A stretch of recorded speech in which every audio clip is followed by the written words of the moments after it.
Hi bazala bami zitho, welcome to Umgosi noMagatsheni. I am uMagatsheni.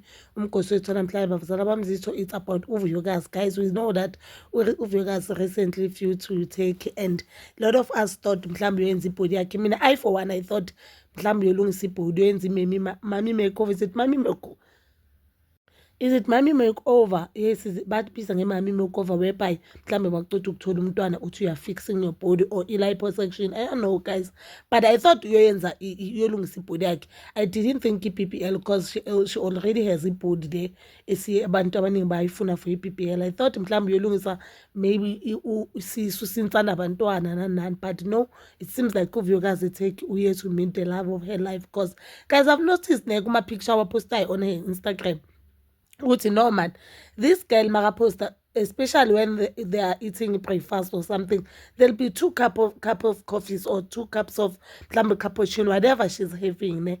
But I also thought mhlambe no, mhlambe ngingacabanga kakhulu, ngingacabangeli ubaby girl maybe umuntu omkhaphile, because when they are going to do this surgery they are saying normally it's so painful because kuba lula if you have someone ozokusiza, even though ama-sisters walapha they are very helpful, but abantu they do prefer ukuthi uhambe nomuntu omaziyo and omjwayele. I thought mhlambe i-plus one yakhe, even though ngibonile makaflya ukuthi bekayi-1. Oh, I thought mhlawumbe akafuna ukuveza loyo muntu loyo. You know, when you are a public figure, a lot of public figures nje bafuna ukuprotect abantu abaseduzane kwabo, which is understandable guys. But ke when I've noticed isandla somuntu esilisa, a white man guys, I saw the hand, I was like no, baby girl akayelanga ukwenza ibhodi le. And guys, amalanga ahambile so amaningi, if bekayenza ibhodi and judging from how she posts, I think ngabe sekapostile healing process yakhe, but she is posting every day and she has never posted anything like ukuthi usesibhedlela mhlawumbe agcokile. No, poster a full body baby girl and you could see ukuthi no, I'm not there to do surgery, I'm there just to have fun. Today she posted a bracelet and necklace, and that is the beautiful jewelry guys. And she posted another lady, a white lady, amfaka that necklace athi it is a gift, abhale a gift guys. Ngahlanganisa one no one ngathi no ugirl there, it seems like uyobona umuntu isithandwa senhliziyo yakhe, and which is understandable guys.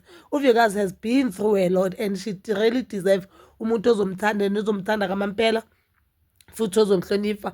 If she feels like dating a white man or this white man really loves her, let it be vele. And I think at this point vele it would be wise of Uvuyokazi ukuthi angathandani nomuntu who's a public figure or someone who wanna be out there, ngoba obviously a lot of people bazomshelela for ama-viewers nani mus nama-likes nama-Instagram following. We know musixolani once this did that.